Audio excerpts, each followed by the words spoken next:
we were on the golf course, and so it was really, really nice. And yeah, I got a good rest because I knew I'm doing the show with you. So yeah, it's been an amazing, amazing day. Yeah, how has your day been?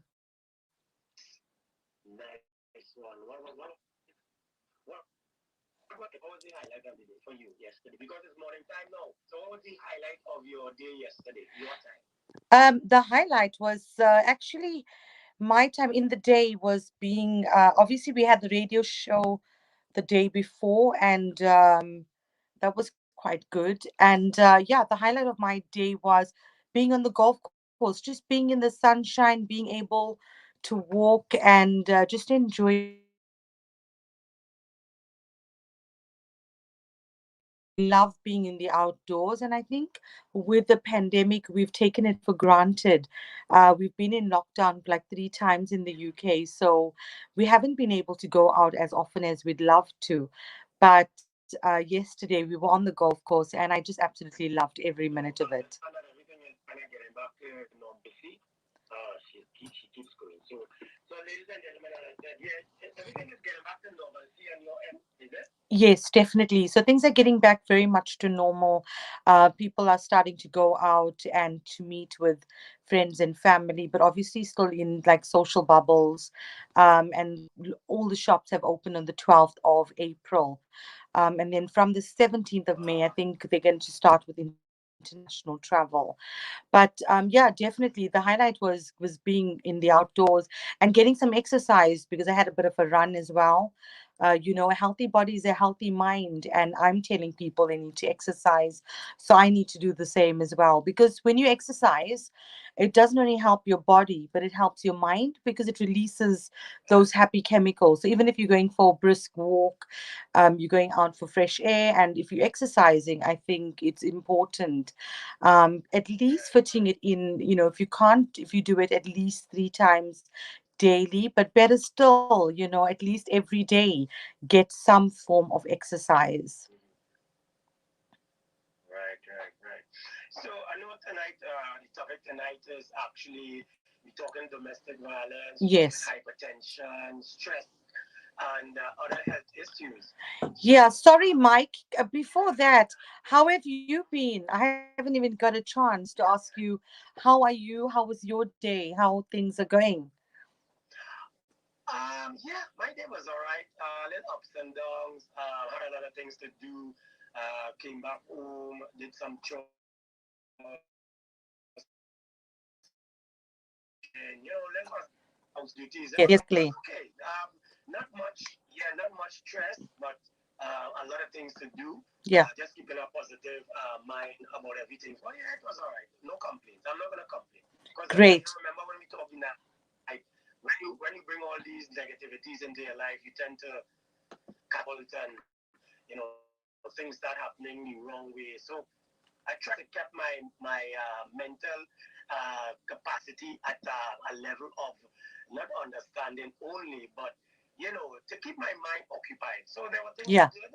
Came home, as I said, did some washing and stuff, but no comments. Yeah. No comments. That's great. I mean, you know what? I actually, when I walked into the golf clubhouse, and then the gentleman asked me, "How am I?" I said, "No, I'm great, and the sun is shining." And I said, there's nothing to complain about. And you're right. It's about your mental capacity. It's so important, about how even if there is ups and downs as we all go through, it's important to focus on the positives. Deal with the ups and downs, but it's important to remain positive and have that positive mindset. And that's where I come in as a doctor, as a psychiatrist, as a happiness psychiatrist or happy doctor. That is my aim. And yeah, I'm ready. I've got a nice cup of coffee. So we're going to have a lovely chat with me and with you. Um, a coffee session with us talking about domestic violence, stress, and hypertension. Yeah, nice one. So, um, which one we want to talk? We want to touch on first. We want to touch It's up to you. I mean, what? domestic violence. Yeah, it's up to you. I don't know whether Well, there I was mean, because specific. because no, we didn't they didn't have a specific, but we could look at domestic violence because of the fact that we are in Trinidad. We are into another lockdown, and at the end of the day, we know during the lockdowns there was so many things happening behind closed Yeah. doors. I remember being in the UK, the domestic violence rose like wildfire. So maybe we Yes. could touch on the domestic violence. We could touch on some of the do's, the don'ts in domestic violence, some of the causes, Yeah. and we can look for a solution somewhere along the lines. So yeah, Fantastic. let's start. Yeah, fantastic. Mike, just to say, I am live on Facebook.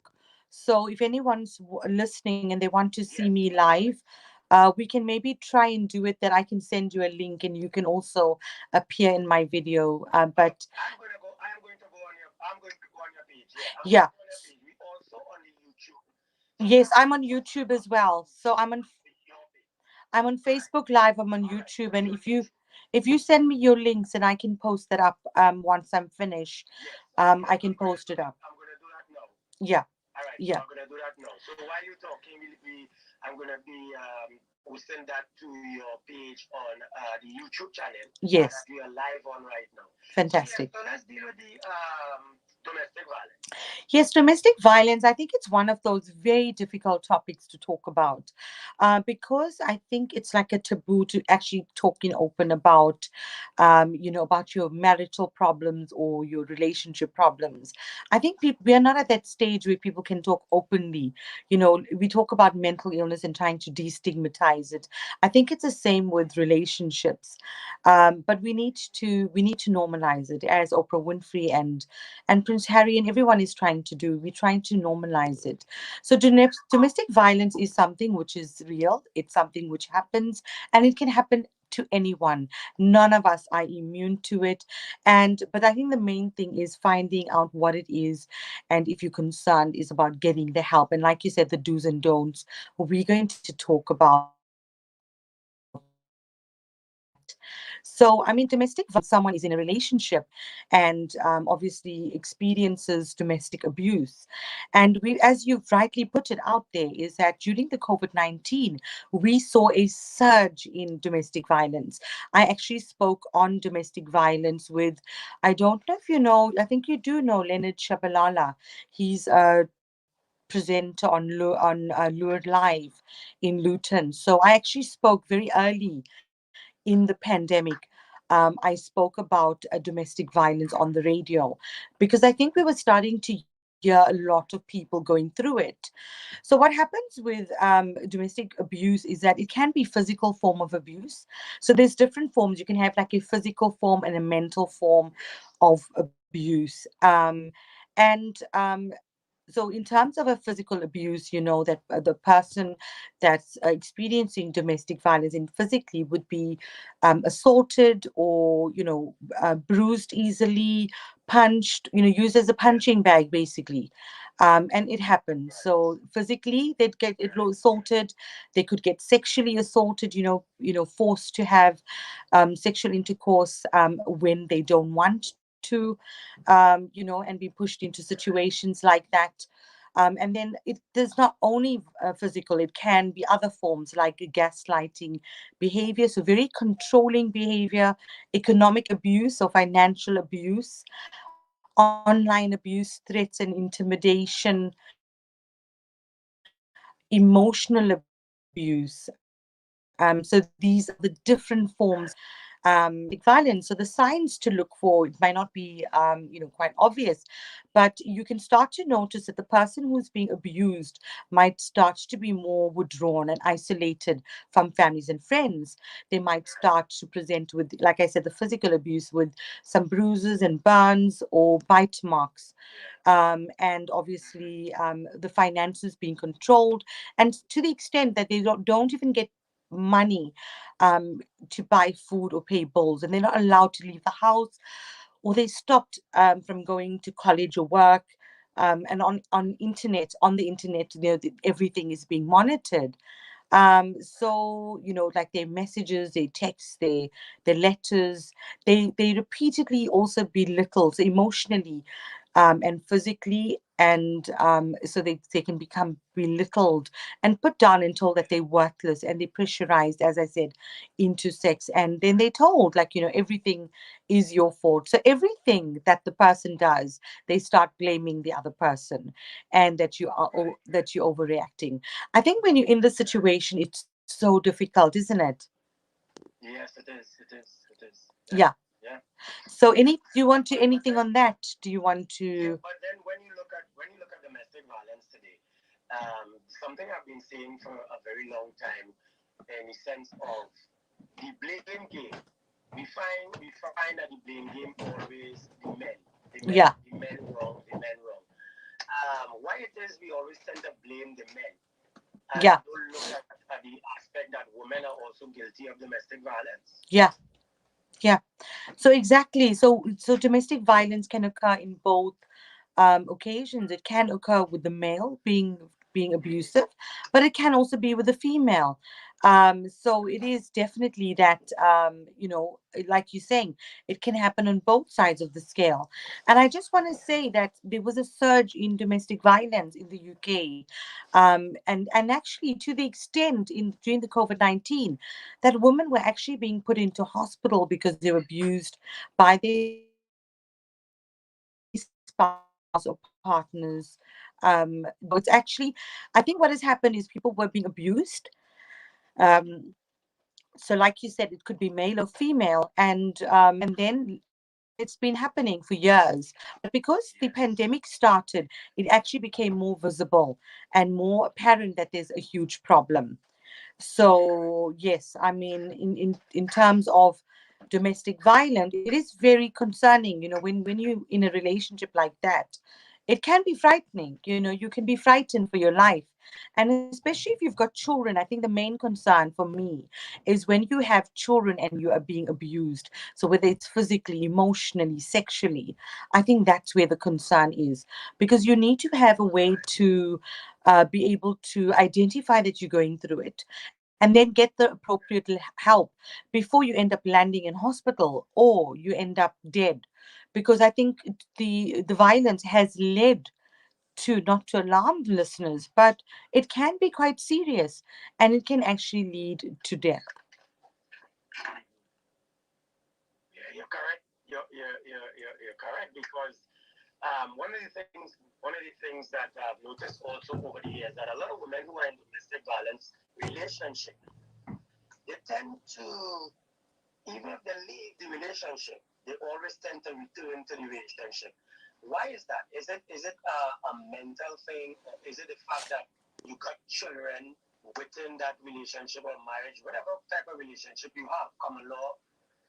Is it that women tend to return because they have nowhere to go, or is it that you find children play a big part? Listen, I have to go back to the yard because the children, they have left the children. What would you say about that? What would you say to women who end up in that relationship? Should they leave permanently? Should they take the children and go? Because most of the time, it Yes, I think the also difficulty end up with is, fatality. yeah, I think it's such a difficult one. And I think it's because when you're in the relationship and if you've got children, you feel like you have to stay in that relationship and suffer the abuse. Mm-hmm. And then also the other thing is in terms of, being in the relationship, that it can be a psychological, it's like a psychological mind control. Yes, And it becomes so right. pathological that you end up feeling like you actually deserve the abuse, or that because that's the way the person makes you feel, they become so aggressive and so mean. It's like you're like living with a monster and a person that you don't recognize. And I did Mm-hmm. touch on it, but the person can actually start. And that is so sad because at the end of the day, Yeah. mode of fatality and deaths and you know, but when it comes to men in this type of situation, I mean, men are mostly the perpetrators of domestic Yes. violence. Yes, Yes. you still have women who also are perpetrators, but men don't talk. So Yeah. a woman will take advantage of a man, but he don't talk. Remember, we were talking about one last week. I think it was Friday or Saturday. We were talking about being introverted, Yeah.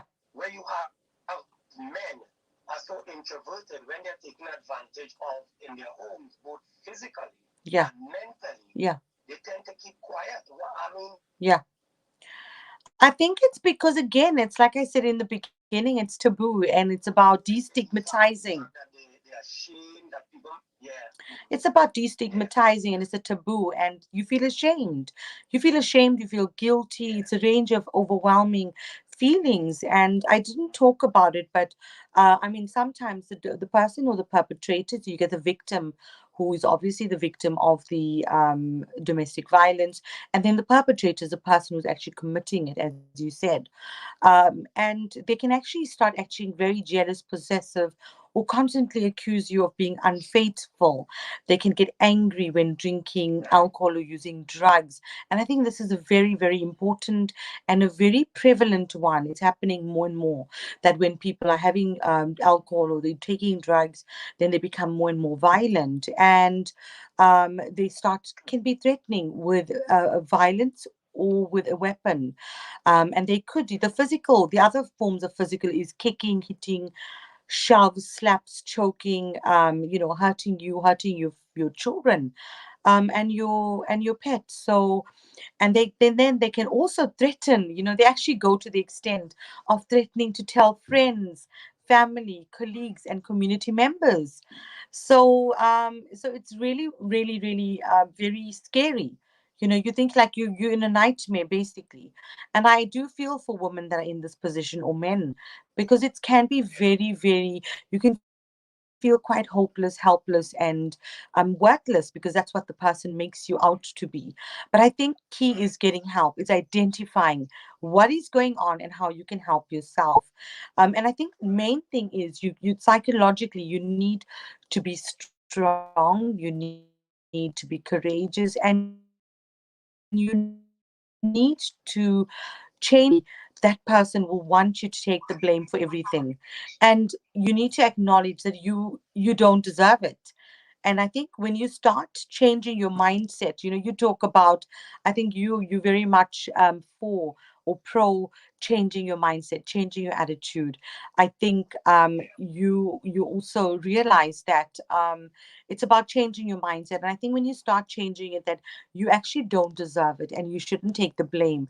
If that person is committing domestic violence, they have an issue. There's something wrong with that person. So I think this is where the main, if you understand that point, then I think the rest of Mm-hmm. the help and the solutions will come easy. Because I think if you're still stuck in that mentality, oh, okay, I'm going to stay in this because I deserve it. They said that I'm worthless, I'm useless, and I've got to stay in this. Then I think then that's the end of your relationship, because then you're stuck in a relationship where you're going to be continually 24/7 the victim of domestic violence. But there's many other ways in which we can tackle it, so we can talk about it. Yeah. I loving your video. I love the hearts and thing that I'm watching because I'm looking at you on another I screen. can see, I can see that you've just joined. I'm just loving it. I'm loving it. I'm loving it. I love the hearts behind and everything else. It looks so good. We be working on because I'm having a chat with my technician to Yeah. get us to start doing a little Zoom and video.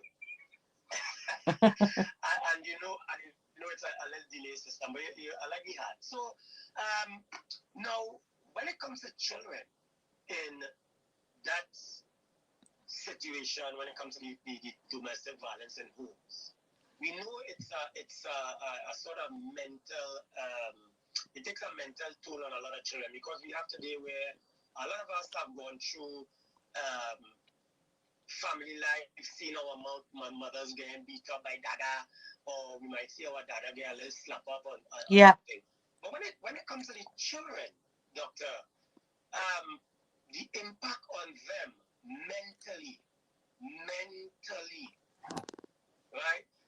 I know I was doing a survey in the UK and I was seeing that it was doing a lot of damage. When I was up there, I was doing a lot of damage to children. Yeah. And you find children more or less will run away from their homes because they seen daddy beating up mommy and they couldn't understand.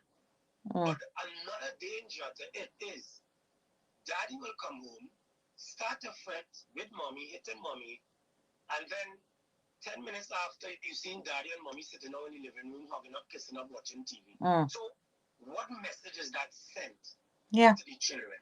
Mm-hmm. Well, that's really difficult, and it's a reality. I mean, we know a lot of people that have gone through situations like that. So they've actually grown up being on the receiving end. So even adults that we know have gone through it, and they can tell you stories. Yes, our dad used to beat our mom middle of the night. And we that's how that's what we were used to. So and unfortunately these people are the ones that end up becoming the abusers. You know how they say, like, when people are sexually assaulted, they end up being abusers. So I think this is exactly what happens. But coming to the children that grow up in this abusive environment, it can be witnessing domestic violence, can be very harmful, because it can cause behavioral problems. It can cause other problems, from in terms of affecting their day-to-day functioning as well as their academic performance. So I think the thing that comes to mind and what I know about domestic violence is, yes, one is the behavioral problems. When a child is exposed to domestic violence, what they can do is start to experience a lot of behavior problems. So they might be irritable, they might start acting out. So similarly, how they observe the behavior at home, whether it's a mom or dad that's hitting and fighting, and assaulting, then they might also start displaying actually similar behaviors. So they will actually And, model. and they carry it over into even their relationship or marriages when they become husband and wife in some point in time. Exactly. So then they can actually do that. Yeah. And then as adults, as I said, they will become the abusers. I mean, I know of people, they tell me that their parents were quite abusive. Their dad was abusive. They used to wake them middle of the night, abuse their mom, and now they are the abusers. So it's like with sexual abuse, it's the same thing. So Yes. yes, it is definitely something that's worrying with children, because if they are in abusive homes, that it's going to affect them mentally. As you said, the mental effects and consequences, maybe it might take some time to develop, but it's going to leave scars. They're going to remember as they grow up, they will remember, and then it's going to affect them when they go into relationships. um, so just touching on children, I must say that obviously, as I said, it can affect them behaviorally, it can affect them mentally. They can have symptoms of depression, PTSD, which is post-traumatic stress disorder. It can affect their sleep patterns. They can start having nightmares, bedwetting. They can also, it can affect their concentration at school. They might be distracted, and their performance might go down because obviously they are worried what's going on at home, and they would not be able to give 100% to their education and concentrating on their work. And then they might be withdrawn on the play. During Yes. playtime at school. They might start to lose weight or overeat, and there can be so many different things that they can actually present with. So I think it's important, yeah, where teachers are going to play that important role to identify domestic violence. And yes, the more severe concerns for me with children, yes, the emotional and the scarring is huge, but also the physical. When children start to become abused, because of domestic violence, then I think it's really a concern. In the UK, as after the case of Baby P, social services and child protection issues are very, very hot. When I worked in the Yes. CAMS, in the children and adolescent services, mental health, they we were very hot on in terms of child protection. So any child that's going through any form of abuse or going through it, I would say domestic violence would be one of them that needs to be reported. Right. People need to contact their helpline numbers, the GPs, social workers, social services, and get in contact and report it, because no child deserves to go through it. And it can actually prevent, serious complications to the child. and even death, because we know that some children have actually died. So not just women, not just men, but also children have died because of domestic violence. And that is very important. I think sometimes because I know in the UK they're very very stringent when it comes to children. Yeah, And as you said, domestic violence, I've seen it, and they yeah, haven't worked with young people in the UK for a little while. yeah, exactly. Yeah, you have to be very on children Yeah, because sometimes the authorities could step in, even though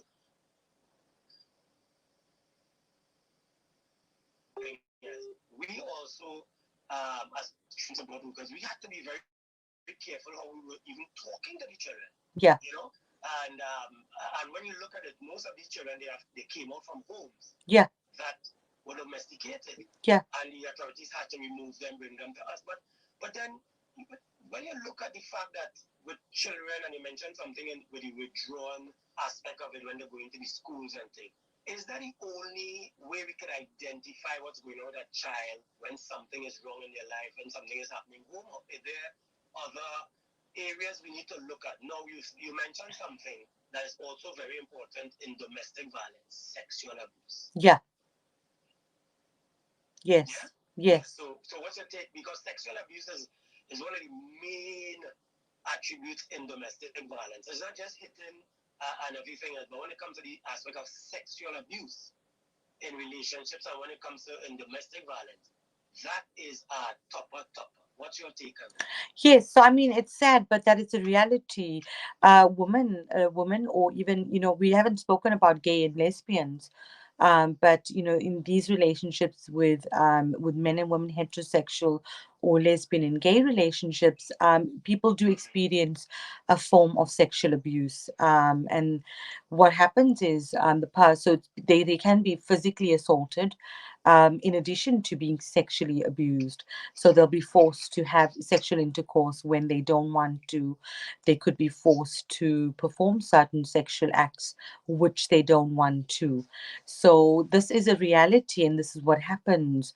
And sometimes, as part of the sexual activity, if the other person, the victim, does not want to engage in it, that's when violence and aggression hits in, where the abuser will then start threatening violence, striking, and what they do is they might apologize. They might do it, apologize, and a lot of the times, I think this is going to resonate with a lot of people who go through it. Is they say they're sorry, and they're going to change, and they can start offering gifts, and cuddles and kisses, to make up. And it continually repeats. It's like a vicious cycle. So you can imagine, sexual intercourse and in a relationship should be sacred. It should be something that two people consent to in any relationship. And when you are forced to have sexual intercourse without your consent and against your will, then obviously that is a concern. So this is what happens, unfortunately, is a reality. But So is that a form of rape then?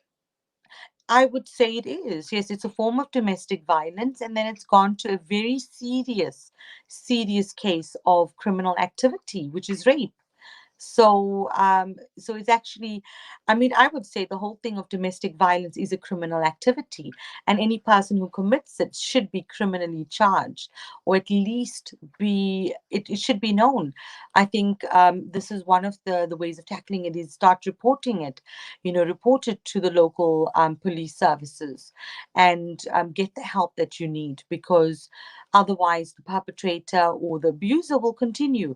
And it is basically, it is all criminal activities, because no person should be beaten, no person deserves to be sexually assaulted, or forced to do sexual things that they don't want to, and no child deserves to be on the receiving end of viewing domestic violence or being assaulted, whether it's emotionally, physically, or sexually.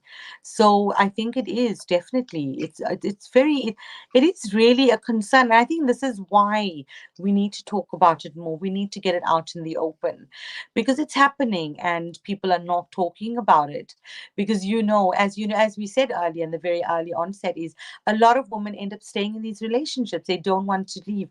Even men that are in the relationship, they don't even want to talk. They are so scared and frightened because they know that they are worried and they're concerned for their safety, for their children's safety, if they have children, and they're concerned that if they do expose the abuser, that their lives are obviously going to change drastically.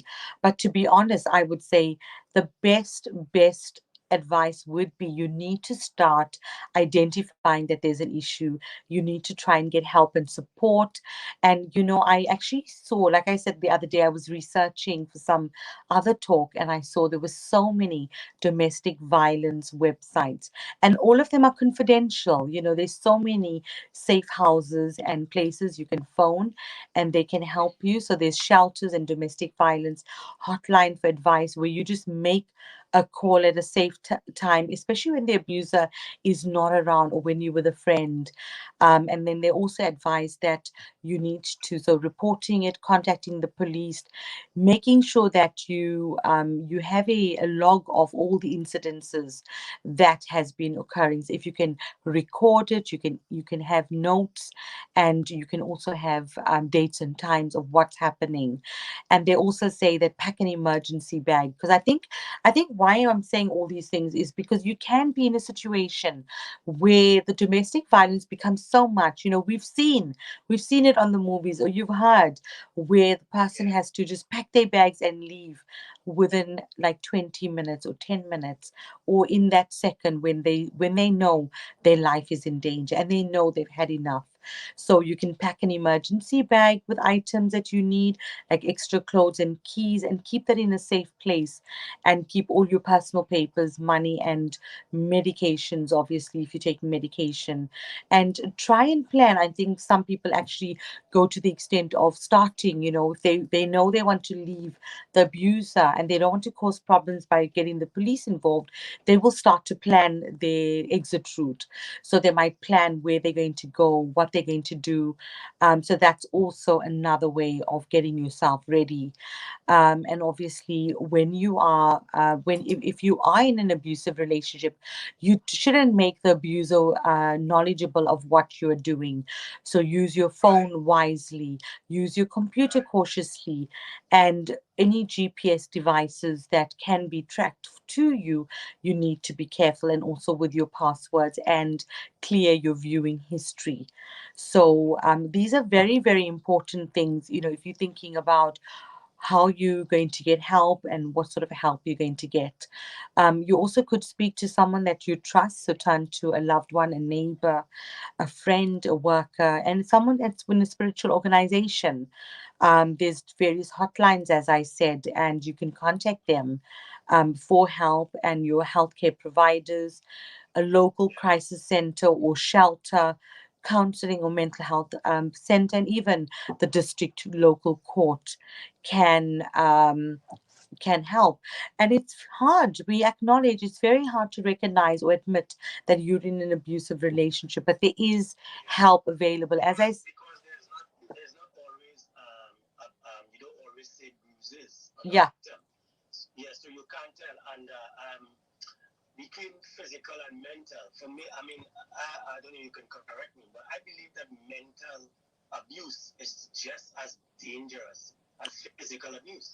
Yes, and I mean the mental abuse is huge, because what happens is if you're continually faced with a person that's being aggressive, that's shouting, swearing, or abusing you physically and sexually, and also to the gaslighting you, controlling your every move, and the person, it's in you. If it's 24/7, it's happening. What happens is the mental thing, as you said, and you've highlighted, is important, because it comes to a stage, when you hear that women have committed crimes because they've been abused, and they just that was a final straw, and then they assaulted their partners. They got back, they got revenge in whatever shape or form. So whether it's assaulting them to the extent that they kill them or whatever, this happens. And the reason it happens is because domestic abuse is like what happens is you those effects, the mental effects is the one of the effects is PTSD, which is post-traumatic stress disorder. It's so you know the combat and the soldiers exposed to violence, exposed to war situations, exposed to gunshots and life-threatening situations. What happens is you develop these symptoms of being extremely vulnerable, being hypervigilant, having nightmares, insomnia, difficulty concentration, flashbacks, reliving the abuse all the time. So this is what happens. You sort of mentally, even though you're living your day-to-day life, the effects of the abuse is still there. So even you might be sitting and having a cup of coffee, but mentally that person could be thinking about the abuser and could be scared that, okay, the abuser might be coming home, and they just now scared to the extent, how are they going to manage? And they remember, okay, this is how this person is. So you're basically living in 24/7 in a constant stage of being hyper alert and stressed and in a state of threat. So and fear. And when we have fear, when we are faced with fear, we start to panic. And when we start to panic, our fight and flight reaction kicks in. So this is what happens with violence, and that is why, as you said, mentally, it's not as if a Mike, this person is abusing me and I'm experiencing it just for that moment. No, whether it's a child observing it or it's a person that's being abused, the victim, it's going to be with them lifelong. It's going to be with them for many, many years and months to get over. And that is why what happens is the person might hit a point where they cannot take it anymore. And that's when the fight and flight reaction kicks in, and they will either stay to fight in that relationship or they will flee. And that's where the plans come in to make your exit. If you're in an abusive situation, you need to recognize it. Your abuser who's threatening violence, your abuser who's striking, who apologizes, promises to change and offers gifts, and the cycle repeats.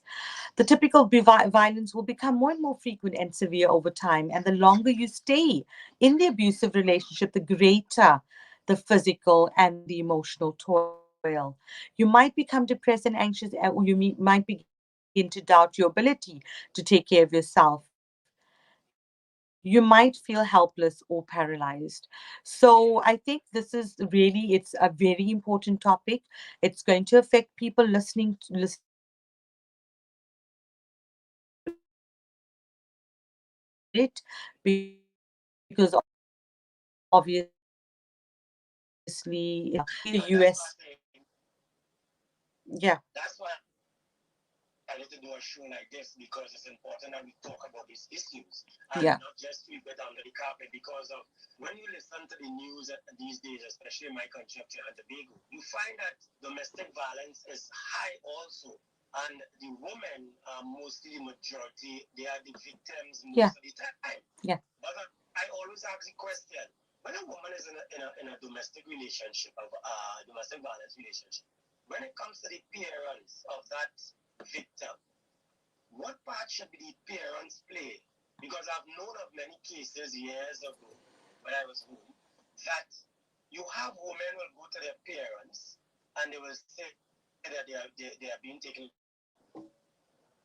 advantage home. This is what's happening, mommy or daddy.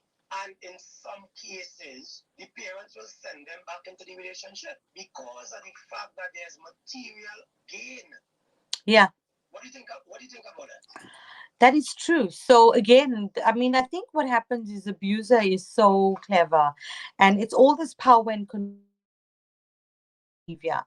So they will also, like for example, if the person, the victim, is going through it, they are being threatened that if you tell your parents or your family, then I'm going to expose you. puts you in a very difficult position. And then when you eventually go to tell your parents, and because maybe there's a financial gain, it is a reality. It does happen. You have to stay with that person because the family thinks, okay, no, it's going to obviously affect the reputation, the status, the community ties, and also the family ties, and also financially. So I think when that happens, it's really difficult. But I think each individual would need to make a decision and weigh the risks and benefits. You need to weigh the risk of staying in that relationship and the benefits. Is it a risk and a detriment that I'm going to stay in this relationship to the extent that I'm going to be scared and in constant worry and scare, fear of my life day to day, or is it that I'm going to actually leave this relationship? The benefits, obviously, the benefits like this, as difficult as it sounds, is huge. I think this form of the abuser is a lot to do with the power and control. And there's actually like a power and control, like a wheel that of the violence and the abuse. So it's a lot of control. So what happens is a person like this person you're talking about, it's good that you brought in the family in, because the person actually controls every aspect of the other person's life. The abuser or the perpetrator will start to control. So put them in a position where they feel that they cannot live without this person, which actually is not the case. So yeah, so I think that's what happened. Nice, nice. So again, we go back to ladies and gentlemen. Let me just let the listeners know. You can go on the doctor page. Doctor, just give out your information on your page where they can see you live right now.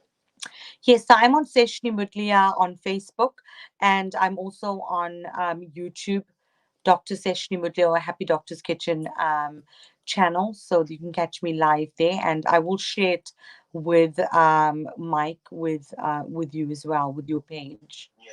Well, Do I say Mike or Michael? What do you prefer being oh, called? say Mike, say Mike. Why are you calling me Michael? Say because I'm Okay. looking at your graphics. I'm looking at your lovely graphics running across the screen, and you have Mike on international radio. That's all Yes. right. Yes. Um, we are also Radio Ivy is also live on their YouTube channel. Yeah. So people have shared it on the Facebook and also the international platform Mixcloud. We have a good bit of people locked on. So I'll guys, say so. I We are on yeah, Mixcloud as well. That is amazing. So I will share, and I will. The more experienced I get, I will start sharing all the links and the numbers that we said that people yeah, can contact us if they want to talk yeah. more about it. So I just So want to and you go on. go ahead, No, doctor. no, no, no, no. Actually, I just wanted to hear what you have to say next. Yeah. What I was saying to the people, they can, if they have any questions, they could type on the Mixcloud. They could go to the YouTube channel. They could also type there because there's a chat room. But the Mixcloud has a chat room. That's the main channel, the international platform. So, guys, I want to say good night to Leon, Trinidad, those guys in the States and in Florida and all over. There's a good bit of people locked on and some Oh people in wow. Trinidad. What we want is people to ask some questions. Yeah. Trinidad, Sean, you guys, you are men. We deal with domestic violence. And you can make input if you want, all those on the chat. You can talk, say something, and I will read it out and send a question to the doctor, as I said, because the domestic violence is across the board. It's not just men, as you were saying to the top of the hour. Women are also, they also are part of, because you know what, doctor? I say one hand can't clap, one hand don't clap. What do you think about that? One hand Okay. don't clap. Explain a bit. One hand don't clap because I mean at the end of the day, it takes two to tango. Yeah. Exactly. It does take two to tango, but I think you must understand that no person deserves to be abused. And even though it takes two to tango and two to clap, irrespective, if the other person, if the abuser doesn't want to be in that relationship, then just get out of that relationship. There's no need to make to perform any domestic violence. So yes, it does take two to tango. It does take two to clap, but no person deserves domestic violence, and it is a criminal. It's a criminal activity. It's something which is an is a is seen in court and people are convicted of it. So it is something which no one should take lightly. And we've got someone listening. She's a pastor in the south of London, in Surrey area, Tina Onye. So she's saying more grace and many blessings, Dr. Seshni. Yeah, I'm seeing it. Yeah, I'm seeing it. I'm seeing it. Yeah, so Honestly, if if anyone has questions, they can ask us some questions. Tina, if you've got any questions or you know of any cases, do let us know. Tina, obviously she's is part of spiritual, so we'll talk about that as well, because spirituality can play a role, getting in contact with spiritual leaders and your organization like churches, or whichever faith you belong to, to get some help. So in terms of, we said we recognize the signs and the effects, and also if children, reveal it. But I think, like I said, you need to identify it, you need to report it, you need to speak to someone who's a confidant, you need to contact your GP, your healthcare providers, the police, any organizations, and you need to break the cycle, because that's important. I think, you know what, more and more women, as much as we're saying, Mike, that, sorry to, I know you wanted to come in, but as not, yeah, as much as we're saying that people don't want to recognize that there's a problem, and women, feel like they're bound to the relationships. I must say that we are seeing, there's I think since the pandemic, and because it became so much prevalent, I think what has happened is that more and more people are actually opening up. There more and more people are we willing to help others that are going through it, willing to listen, which I remember I spoke about the other day.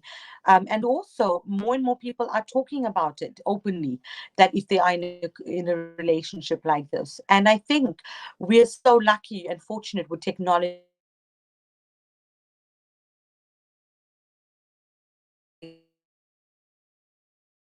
all these helpline organizations that we can relationship. If you're listening and you are a victim of abuse, do get help there, and you can get out of that relationship or decide what you want to do.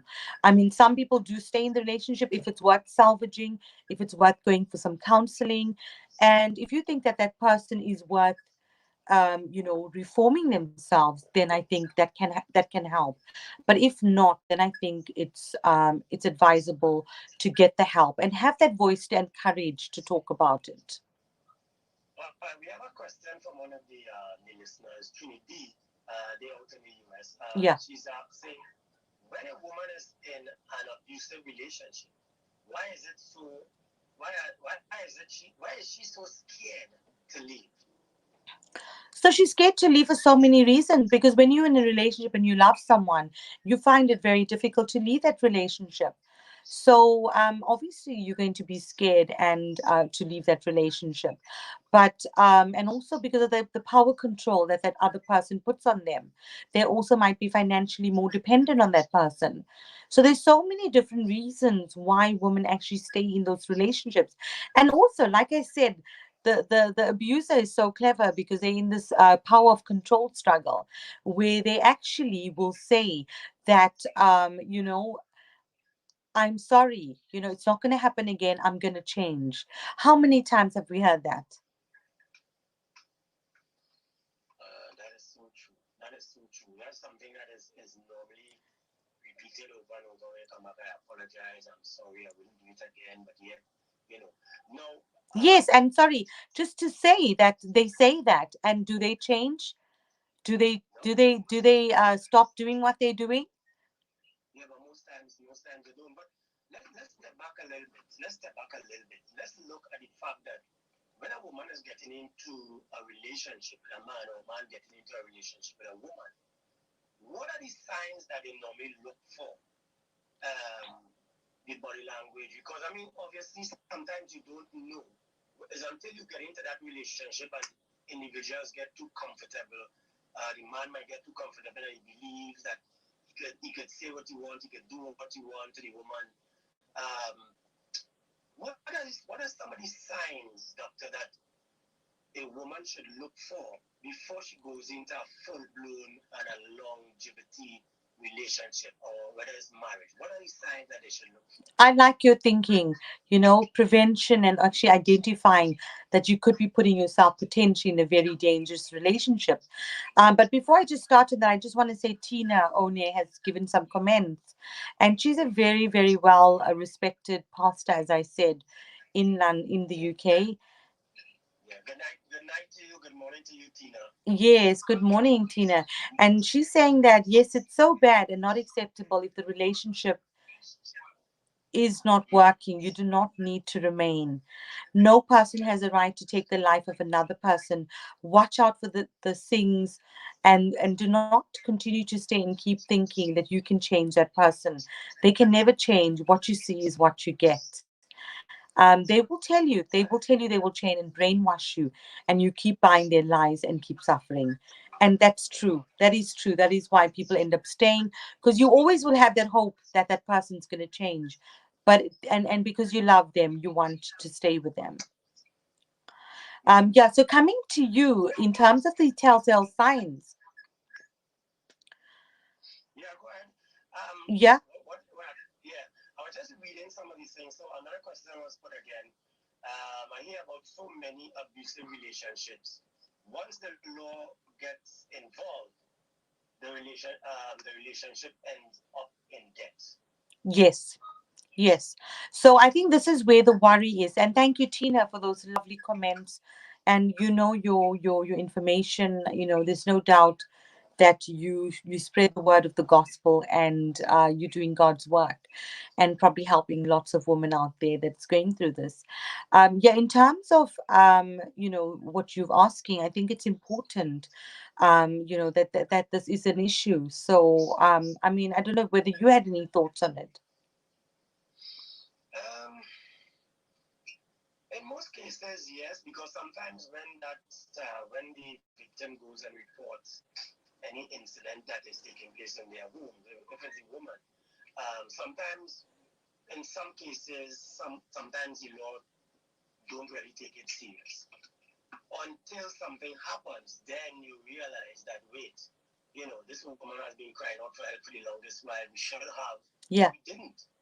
We didn't. So in most cases, this is when I believe if the law steps in at an early stage, when a woman comes to, whether it's a woman or a man, if a victim comes to report a domestic violence, I believe that the law should step in one time and don't take it for granted, because Mm. what is going to happen? You're going to send that individual back into the same situation, Yeah.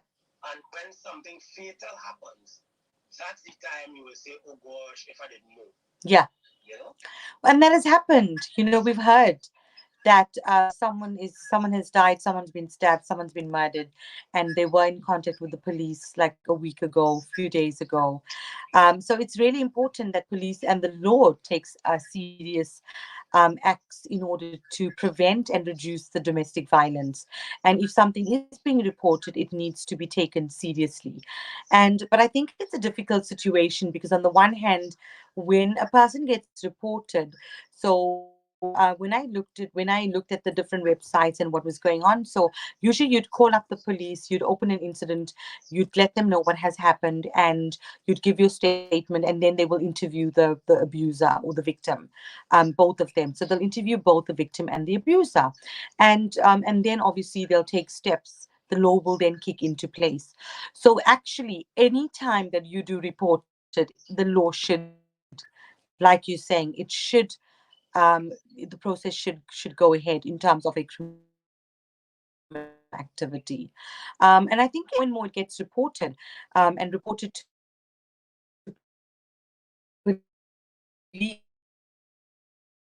the more serious it's going to be. That perpetrating with it. What I hear a lot is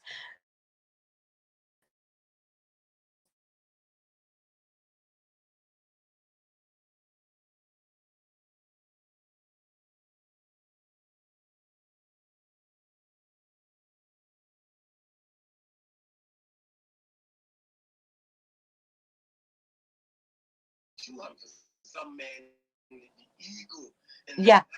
that's why I said, what really can drives a man to want to hit a woman? There have to be either mental Well, I think issues, him growing up. I think it's a lot of reasons. They could be going through their own emotional reasons.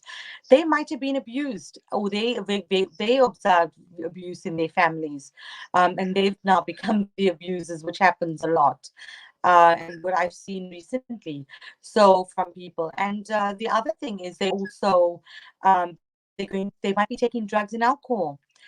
They also might be going through their own stresses. They might have had financial losses, or they might have some physical illness or mental illness like depression, psychosis, bipolar, anxiety. So they could be emotionally they themselves not right, mentally themselves not right, physically themselves not right, and then obviously the social aspects of their work, drug and alcohol, social, there's some issues there. So they will then end up taking out all that stress on the partner, and which obviously is unfortunate. And I don't think that any woman should, for one, or men for that matter, that think that they deserve what they are getting, because you don't deserve the abuse.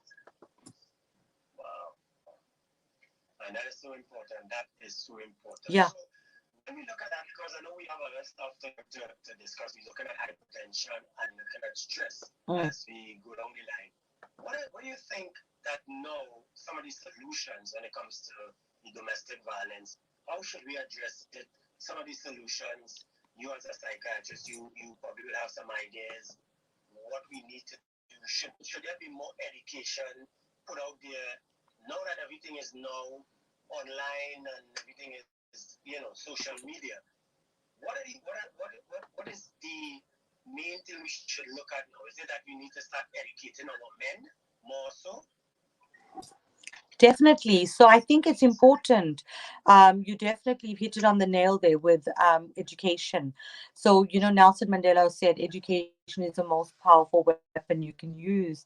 And I definitely believe that educating people about domestic violence, educating our young children, our adults, our women and men about it, and what are the signs, the symptoms, how to identify and how to prevent it, then these would be ways in which we can tackle domestic violence. Because the more and more we become aware, the more and more we become educated, the more knowledge we will have in order to be able to identify that there is a problem and then take action.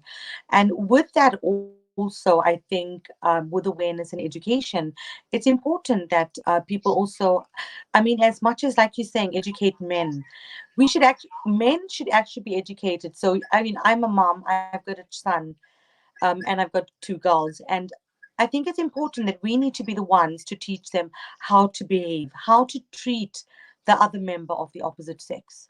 And the last thing you want is if they see that the one of the parents are being abused, how is it going to impact on them? They're going to learn the wrong behaviors. I mean, for me, I'm educating my son. This is the way you need to treat your sisters. This is the way you need to treat women, because he's going to have a girlfriend someday. He's going to be in a relationship someday. He's going to be married someday, and the same with the young girls. So I think it starts from the home. It starts from the upbringing. It starts from the education. So you hit it on the nail there. So we need to educate. We need to educate young men or boys to become adults and to become men who know how to treat women, who are not abusing women, who are not victimizing them, who are not bullying them, financially exploiting them, or sexually or physically, emotionally, mentally affecting women to the extent of domestic violence. And I think it's so key. And I think when people realize that this is a huge thing and it stems, we always have to go to the root of the problem. Where's the root of the problem, and how can we change it? And that's why when you said education, education is so important. So our young boys, we need to teach them how to treat a woman. You know, Yeah. so I don't know what you wanted to to say on that. Well, I totally agree with you. I've been saying this for years. I've been saying this for years since I've been doing radio up in the UK, and I mean, I never really this. The whole idea is how we bring up our boy children now, and Mm. as you said it, with the treat, as you said, you're talking to your Yeah. sons. Now, then the males in the home also have to play a part in that, Yes, and exactly. and also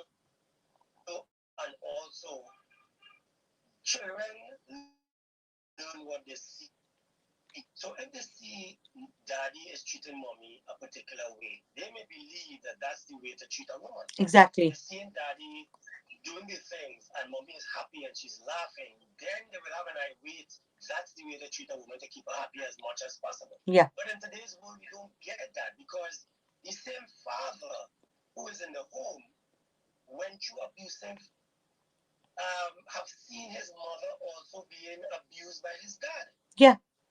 Exactly. So So for him to teach his son, for in some cases might be difficult. Yeah, go ahead, doctor. yeah, exactly. It is really important. I just want to say that Tina has said something. I received a video a few days ago where the abuser actually shot the victim. She actually shot the victim and the abuser, so the man. Thank God she did not die. But the issue is that she's disfigured for life, and that man might go scot free. So it's not worth staying. People should watch for partners and be extremely careful. And she said education is key, but some will refuse to take the education, and charity begins at home. And she said, thank you, Doctor and Mike. Have a great show, and bye for now. Talk soon. So, yeah, that's great. Yeah, that's good.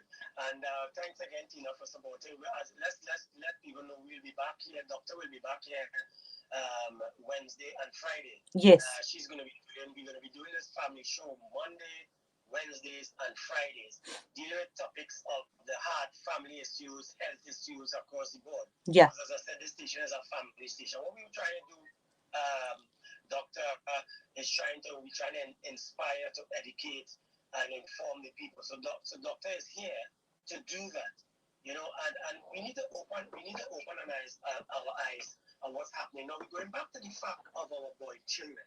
Yeah. I've always said, and I keep repeating myself, even with our boys, I don't know if in India that normally will happen, or if while growing up you see your sons that happen to your son in the UK. Hmm. When a boy child falls down or he's kicking ball and he bruises his toe or something, and he starts to cry, what you see happening, or somebody will come, the father will come and say, boy, what you're crying for is only sissy Yes. just cried. My issue is, one, what is a sissy? Hmm. What is a sissy? Number Yeah. exactly. But you didn't say it's only girls this cry. You say only it was only sissy this cry. So now, what is a sissy? Yeah. When you stop that boy from crying, you letting him suppress his feelings. Yeah. So when something happens, like he goes to be a big man and he ends up in a relationship, a marriage, and he gets hurt, because men also have feelings. A lot of people don't realize that men have feelings. Yeah. So when he become hurt, he cannot. He suppressed because he remember that he tell me, don't cry. Yeah. Something happened in your relationship, cry. Cry about it. You let your feelings out. Don't lash out. And I think that's one of the problems we have today Yeah. with domestic violence and a lot of men. Yeah. They still haven't come out of that shade of emptying themselves and crying and releasing. I always say, when a man cry, a woman will love him more, because she's seeing the real man in you. Yeah. Yeah. So yes, I mean it's important, and I think that's where it stems from. Is exactly what you said. Girls can allow to cry and play with dolls, and boys are not allowed to show the emotion because it's going to make them a sissy, or whatever they're meant to think. So obviously it doesn't help. And yeah, so that's important, and I think that's where we need to change. We need to allow and normalize the behavior, but also educate our young boys and young women, Yes. and women and girls and boys, how to treat one another, how to show that they're sorry, and how to change their behavior, to recognize that they should not hurt someone deliberately. I think it really stems from those very simple behaviors, and teaching them those things. And like I said, I'm doing it day to day with my children. I'm lucky that my son is absolutely amazing. He's an angel. And I hope and I know the woman that's going to get him is going to be lucky. So hopefully he's going to be one of those examples of men that's going to treat women really well. So I think this is what we as mothers, we should aim to do. And just to say, there's so many helpline numbers, there's so many organizations in the UK. There's www.refuge www.youngminds.org.uk. There's Young Minds also, www.youngminds.co.uk or www.minds.co.uk. And also in Trinidad, there is some details as well that I have. So in Trinidad, we've got a number. I just had it in. Oh, yes, a coalition against domestic violence, which is 1-3-1. No, no. So I'm just reading the wrong one, I think. So coalition. Oh, no. So it's 642-0402. And the code would be 186. 186. So it's 186. 886, yeah. And that's the code. And actually, I had it on the system, and for some reason, it's just not coming up for me because those same numbers that you Yeah. calling out there. Yeah. So, yeah, the number is, sorry, I just repeat it. Sorry. It's 642-0402, and that's in Trinidad. And there's domestic violence hotline, which is 800 save 7283. Families in Action, which is 628-233 and 622-6952. And there's a lot of organizations. If you go on to www.tntisland.com/health contact, you will get all the information. There's also Trinidad Shelter, so www.trinidadshelter.com. So it's a safe house for victims of domestic violence. So I mean, as we obviously talking in Trinidad, you in Trinidad, but I know we're international. There's people in the UK, US, Canada, and all over listening. I'm just giving those ones. Is there any other specific country you want me to report on? Well, I mean, we're talking in general, and the UK. I know I had some numbers for the UK. As I said, I was looking for it, and it's not. I know the UK has a lot of shelters. Yes. Per se. Yes, there's a lot, a lot, a There lot. is a lot. So if you just put in domestic violence and loads of shelters, but as I said, refuge.org is one of them. There's a national domestic abuse line, which is www.nationalhelpline.org.uk, and that's a national helpline number. But there's a lot of abuse centers for each of the different counties that you're in, whether you're in London, in Northampton, in Stevenage, up in Scotland, Ireland, Wales, wherever you are, there is help out there. Or in Trinidad, if you're in US, like our listeners Tony, and also if you in Surrey as well, Tina, there is details available. So and the if you're in the US, there's www.mayoclinic.org. So they also have some help as well. So just we're going to talk a bit about stress, are we, and some hypertension. Just link that in. Hypertension.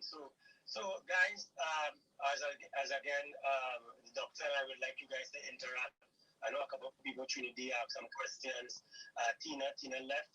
She have some questions also. We want you guys interacting because this thing is about this thing is real, and for the fact that we have become so taboo that we don't like to talk about these issues, but don't realize that it could be a destruction. Yeah. For number one, yourself, your family, and if you're in a relationship, whatever relationships that you're in, is also a destruction to relationships. But remember, even if children is involved in those relationships, it's just as damaging because you're going to continue the cycle of domestic violence. Yeah. You know, you're going to continue. So that was good. I mean, that was real good. So it's amazing. It's always great to chat to you. And I think linking with that is stress. So stress is definitely something which can lead to domestic violence, is where the other person becomes extremely stressed. And stress can affect us in so many different ways. We probably don't have enough time to talk all about stress and hypertension, but we know that they're all linked. So hypertension, we get hypertension, either it's hereditary or it's due to, so it could be genetic, it runs in families, and also it could be because of stress again, and because of other physical health conditions. So there's different ways, and also drugs. So drugs and alcohol, there's lots of different things that can cause hypertension. So it's important that if you do have hypertension, you need to identify it. A lot of people in the early telltale signs, they start to get headaches, blurred vision, visual disturbances, and they start to feel quite sort of start to have sort of sweaty palms, and their heart starts beating faster. And I think when you start to experience symptoms of hypertension, you need to get it checked out. So go to your doctor, your GP, or your clinics, and have your blood pressure taken. Your normal blood pressure is 120 over 80, but then with obviously with stress and with hypertension, it goes up higher. And if you've got a cholesterol problem or an underlying heart condition, obviously that's also going to go high. And we know in COVID-19 as well, COVID in itself can also cause high blood pressure, and the medications used for high blood pressure can affect COVID-19. So it's important to identify it and then get treatment. So the basic form of treatment for hypertension, one is reduce stress. We'll talk more about stress. Two is obviously start the medication, whichever ones you prescribe. So there's a variety of tablets. So we usually prescribe as GPs. I, as a psychiatrist, when I've got patients in my inpatients, then I'd be responsible for changing their medications. But we'd always consult a specialist, so a GP or a cardiologist, which I would recommend. So contact your physician or your cardiologist or your house doctor or nurse practitioner. But usually the medications will be like medications for heart, so and specifically for blood pressure. So anything like a beta blocker or a calcium channel blocker, which is so something like amlodipine or propranolol. Sometimes they use diuretics, which is furosemide. So these are medications that take the reduce the load and takes the water retention out. So there's a combination of different medications. Obviously, you need to consult your doctors, and they will do blood tests. They will do an ECG to check how your heart is functioning, and they'll check the bloods as well. In addition to hypertension, we know that this can also cause and affect you to have other complications like visual problems, eye problems. How like the hypertension can affect your eyes. It can affect your heart. It can affect your brain. It can lead to strokes. So the reason why you want to control your high blood pressure is that you don't get any of these complications. It can cause renal problems or renal complications and renal disease. So like diabetes, it's a concern if you've got hypertension. And then the main thing also, apart from medication, is looking at your diet. Sorry, before I talk about that, is also if you've got a cholesterol problem, they'll put you on like a fat a tablet, something to reduce the lipids or the fats, which is atorvastatin or simvastatin. So there'll be a combination of these medications that you need to take. And then looking at the things that you can do, Mike, is look at obviously one, reduce the stress if you've got hypertension, because the more you stress. You have me laughing Why? because one of the things I laughing because when it comes to the hyper, now my dad died from hypertension, Oh, sorry to and hear that. yeah, yes, my dad because he suffered with that. But the funny thing about it is this: when I was in the UK, I normally go every 3 months. I go Hmm. and do a checkup. So I will check my kidneys and check my liver, I'll check everything. And I remember my GP, she's also from India. I remember she saying to me, she always checks up on me. Sometimes when she don't see me come clear, she will message me on text. And she said, Mr. Lewis, you all right today? Hmm. So I remember she saying to me when I was doing all my checks, then, my heart and my blood, everything. She said to me one day, she said, you know what?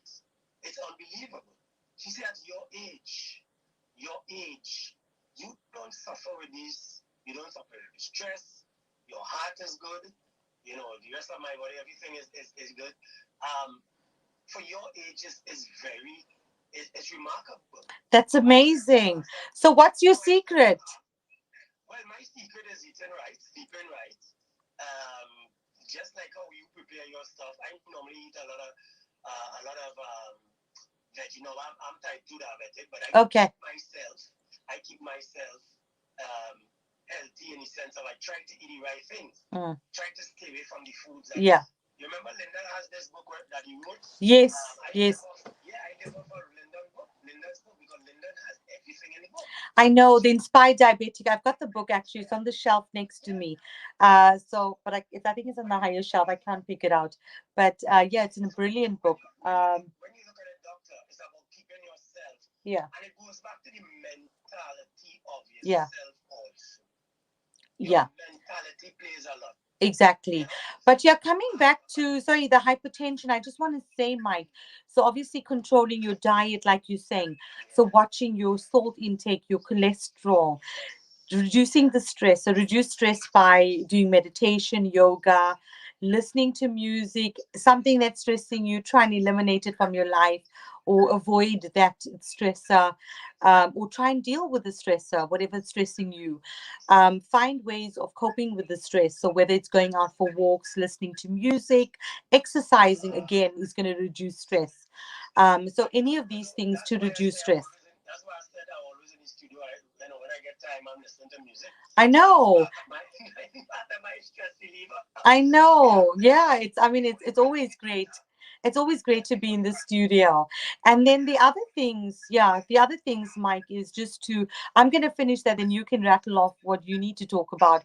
But I think I've been talking and talking, so I just want to get it out. That's all right. It's your show. No, no, but in terms of no. No, but I want to hear from you I because want to touch on something somebody said. Before you continue, one of the listeners is saying, "Is anxiety the same as stress, or is it yes, the same family?"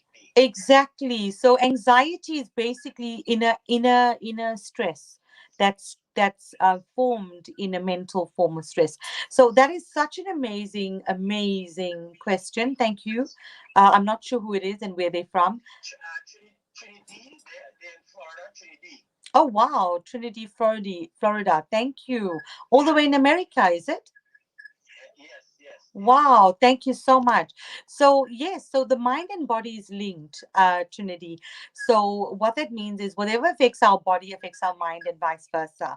For example, if I've had a stressful day, I might come home with a headache. So, the stress has been converted now to a physical symptoms.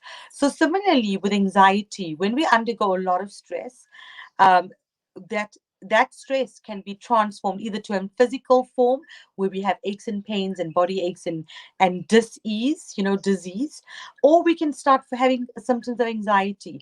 So anxiety is like an inner restlessness or inner anxiety, inner stress. So you hit it on the nail with that, and I don't know what your profession is, but you seem to have some knowledge, and that is why the things like I said, the meditation, mindfulness, yoga, exercising, going out for fresh air, all these things have a way of relieving stress, or do things that you really enjoy doing. The other thing of managing hypertension is, as I said, cut on the things you eat. Like you were saying, Mike, you eat very healthy, but it's about reducing your cholesterol, reducing your salt intake, taking your medication, drinking plenty of fluids, getting enough sleep. And also, I would say that in terms, there's this tea, hibiscus tea. So I'm all for all these, these. I sent you the video of the tea man, which I absolutely love. So I've got shelves with all my herbs. Yeah, that guy. You know, the funny thing about it, we have all those bush here. I normally drink some of them once I could get my hand in them. And we have something called soursop, the soursop leaf. If you drink that, that calms your nerves, Major. What leaf? Oh, soursop. Yes, we've got it in the shops here. Yes. Yes, soursop leaf, yeah, yeah. She's also saying, oh, so Trini Mike, which is actually Trini D's husband, also saying staying active is also important. Yes, definitely. Trini Mike, definitely all the way in Florida. Thank you so much, Trinity and Trini Mike. Yes, so staying active is really important. Keeping yourself active, what I found is having a routine and a schedule, and doing that for the kids as well is really important. So the more and more you have a schedule of things that you need to do and put in the activities and a routine, the better it is that you will relieve your stress, you will relieve your anxiety, and you will also reduce your blood pressure, because having that activity, as Trini Mike is saying, is important, because people get stressed because they don't have enough levels of relaxation and levels of work. So you need to have a balance. So whether you're working 9 to 5 or 7 to 7, 12 hours, night shift, whatever type of work you're working, you need to make sure it's a balance. You're getting enough sleep, you're getting enough rest, and also you've got enough activity and relaxation. So it needs to be a balance. The other ways of reducing will come. So in terms of hypertension, just to say, hibiscus tea is absolutely amazing. A Poco Apare that I do the radio show with on Hospital Radio Bedford, we've been talking a lot about hibiscus tea, and as I said, I've got all the teas, herbal teas. I've got all the leaves, so I make like a mixture every day, whatever I'm feeling for, and because I know all the properties, part of my Happy Doctor's Kitchen, like your tea man. I mix my own, like I might put chamomile the one day, or I might have hibiscus tea. So there's so many different teas that you can have. But hibiscus tea is known to reduce blood pressure. But obviously, if you're taking it, it does reduce your blood pressure quite a lot. So I don't have a problem with blood pressure, but I know sometimes when I've taken it, you do feel quite lightheaded, so it can reduce it drastically. So if you are taking any of these teas, or just a disclaimer that I'm just giving advice, but you need to consult your doctors and health practitioners. Yeah, and I think Mike is saying elderberry tea. Is it Mike or Wensley is saying elderberry? Yeah, that's me. Well, I just copied that link from Trinidad. oh right, yes, Elderberry tea. Yeah, Albert, it's yeah. wonderful. Yes, yeah. Yeah, elderberry tea, yes. So all these teas are very medicinal. So maybe, I don't know if you're going to be able to get the tea man. I would love to be on the show with him, because I am so envious that you've got all those herbs. I will try my best to get entrepreneurs. Yeah. I am so envious that you've got all those herbs at your disposal. I'm starting to grow my own herbs. But yeah, so as I said, I use a lot of the dried and some of the fresh ones. Yeah. Yeah. I know you do stretch also. Could you explain to the listeners some of the things that you do too? Yeah, Um, yeah, I will definitely. But just to go back to stress. So again, with stress, obviously the things that I said, activity, as Trini, Mike, and Trinity was saying, is activity. So, and then also relaxation. So exercise, yoga, meditation, relaxation, having a warm bath, can be so relaxing, can reduce your stress levels. How many people do take the time out to just sit in the bath and relax? Put the lights off, light some candles, put the music on, and just relax. Get a massage. There's so many alternative ways of reducing your stress. You don't need to suffer with stress because, as we said, stress has a lot of physical complication. One of them is hypertension. We've not spoken about all the other mental and the physical aspects of how stress affects your body. So in terms of the other things like relaxing is obviously calming yourself with some chamomile tea, or as you said, soursop can reduce your stress levels, keep you quite calm. Green tea as well has a calming agent in it. I love green tea. I drink Exactly. green tea So when not it's hot. only is it healthy, but it's also very good and very relaxing. So think about ways in which you can reduce your stress. For me, I find that, just being around my kids sometimes, and just being playful and enjoying themselves can reduce your stress. So the more and more you immerse yourself in being in the moment, practicing mindfulness, laughing, and just doing different activities like they were saying, I think the more you can reduce your stress. I want to ask a question, and it might sound funny. So you're talking about activities and stress and stuff, but this will sound funny. What about pillow fight with your wife or your husband? That, why not? That's like all the fun, excitement. You engaging them in something, no problem. You can do that. And actually, that's what I was gonna actually you. That's a good one.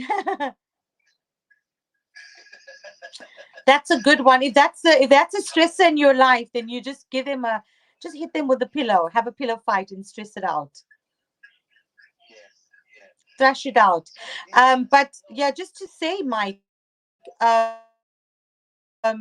in terms of stress, there are other ways. We've only just touched on the surface with stress and hypertension, but I hope that was helpful for listeners. You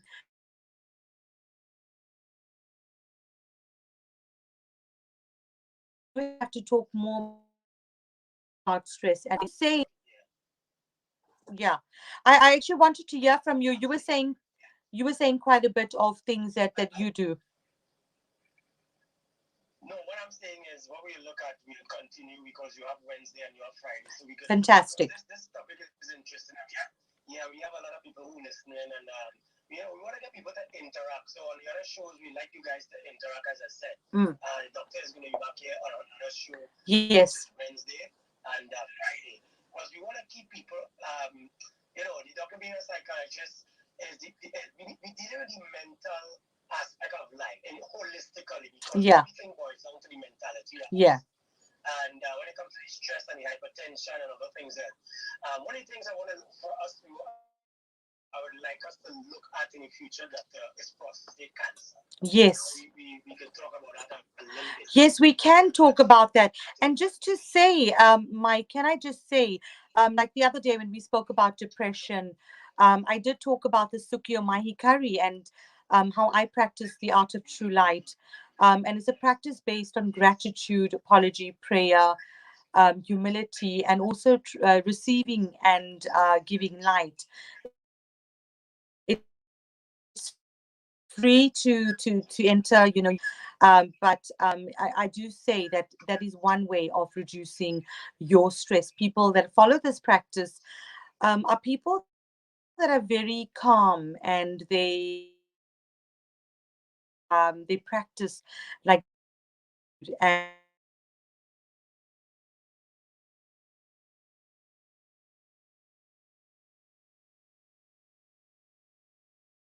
and Trinidad. I think I gave you details. I've started to meet with the people already. I haven't gotten any reset, but for sure, if I have to go and visit them, I'm going. Fantastic. So the number in Trinidad and Tobago for the Sukyo Mahikari or the Art of True Light is +1-868-662-0948, and that is the Center for the Art of True Light, which is in Trinidad. There is centers all around the world. So if anyone wants to contact them, you can contact them. So the number again is +1-868-662-0948. And as I told you, the art of true light is another way of reducing your stress levels, by giving and receiving light, because we spoke a lot about spirituality in the last show. We haven't talked about spirituality here.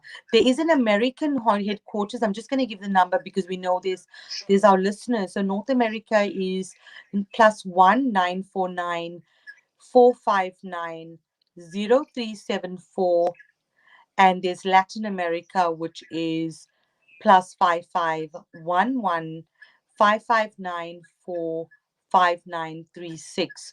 And the website you can go on if you're looking for it is www.sukyoMahikari Europe, EUROPE.org. So if you just Google Sukyo Mahikari, SUKYO Mahikari, Mahikari. If you just Google that, you will get the website address and you can contact them. And I can talk more about that in another show because I know that we said we're spending about an hour and a half today. Yeah.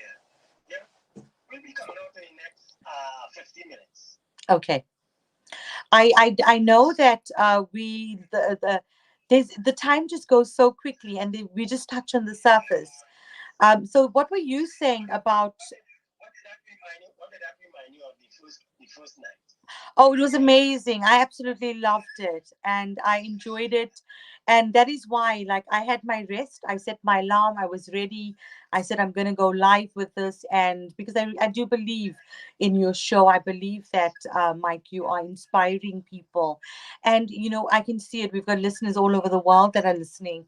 I'm in the UK, you in Trinidad. We've got people in the UK, US, Canada, Yeah. and people But on Mixcloud all over. yeah, yeah. But going back a little bit on the aspect of stress. Now, when it comes to stress, we talk about being active, we talk about so many things. Trinity talked about the anxiety. If anxiety is the same, because I just want to touch a little bit on one bipolar. Yeah. Bipolar. Have you Yes. ever addressed a bipolar client, patient? Yes. So, as a psychiatrist, we see all forms of mental illness. So, bipolar affective disorder is BPAD, which is also what bipolar means is like there's two poles to the illness. So, you've got the one pole, the person becomes manic or extremely happy and excitable, and on the other hand, the other pole, they become extremely depressed or sad. So when a person has bipolar, they have a combination of these. So they have an episodes of mania and depression. And it is a serious mental illness like schizophrenia and the other mental illnesses.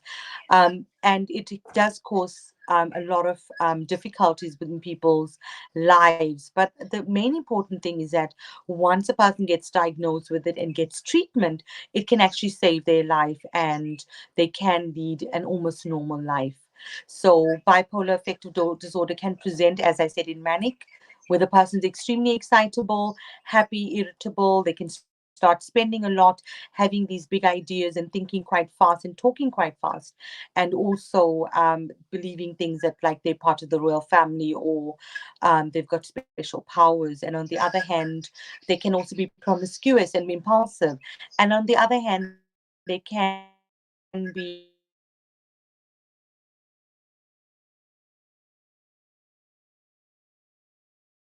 interest in day-to-day activities and taking care of themselves to the extent that they might become quite suicidal and might harm themselves. And when they become manic, they can put themselves in dangerous positions, like they can become aggressive, they can drive impulsively, or they can be impulsive and promiscuous.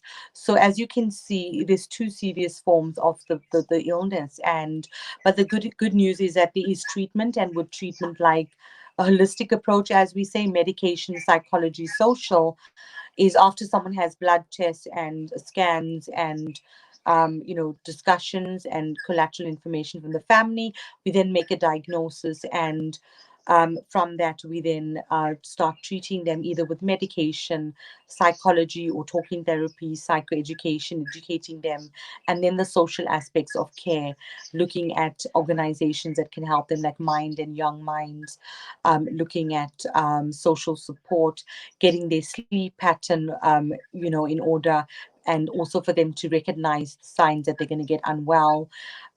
Group organizations or charity groups that support people with bipolar, there is organizations like that.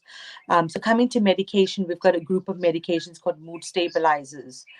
So it could be sodium valproate, which is the epilepsy medications, antipsychotics like olanzapine, and then we've got lithium as well. So you can go on any of these medications, or if it's an acute emergency situation, they might give the person some tranquilizers. So something like diazepam or other tranquilizers that we use in hospital to calm people down. And once they start doing that, once a person starts treatment, they start to see their mood sort of regulate. So if you can imagine the poles of the illness, it's like a wave going up and down. So when the bipolar person, they'll have like waves of their illness. So what we try to do is get them to the middle point to stabilize the moods, so they're not having this very high moods or the very low moods. Right. But what about herbal medicine? Yeah. So I am all for non medication forms or herbal alternative.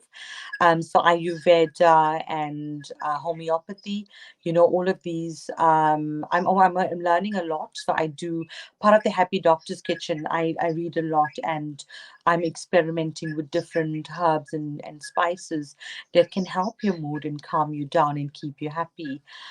So yes, herbal medicines do have a role to play, remedy. But obviously, as doctors and psychiatrists, we would prescribe our medications. And like all medications, they will have side effects. But I can say that people that have gone on mood stabilizers, I don't know if you know, but I mean, people do benefit from it and they do stabilize their moods. Right. Okay. Very interesting. What herbal medications were you thinking of? Well, I was looking at doing herbal because knowing that, yes, we'll do the medication and stuff here, that's good. When it comes to herbal aspect, because you realize that a lot of people are doing herbs now. Like for instance, myself, I go on the herbal way. I remember going in one of those Asian shops in Trafford, and I pick up a whole bag load of only herbs, tea of all form and fashion. Yeah. So it was, yeah, and that's why I basically lived on. So there was so many various things you can use. And then you said you like the Bushman that you Yes. saw in Pyramid. Yeah.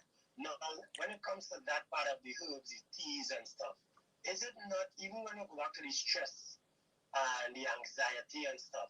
Isn't it good that, or would you say as a psychiatrist, probably somewhere in the 100%, you know, invite people to go the herbal way? I would say holistic, yes. I mean, all over the world, the US and UK, and I'm sure in Trinidad as well, it's a holistic approach. So it's medication, psychology, social. Looking at and herbal will form part of our diet. So whatever we are, what we eat, and food is medicine. So I do believe in that. And as a doctor and psychiatrist, complementary therapies are important. So as much as we're saying, obviously, medication like mood stabilizers or antidepressants, there is role for herbal remedies. Right. So complementary therapies would be looking at vitamins. So we know that people, if they look at their diet with bipolar, they need to have some vitamin supplements.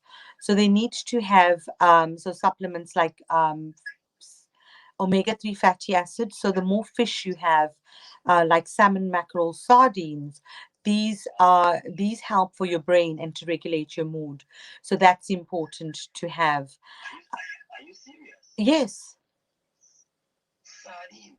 Yes. So as part of, I do the Happy Doctor's Kitchen. So I talk Yeah. about food as medicine, and we can talk about it Yeah. someday, is how you can Yeah. improve your mood.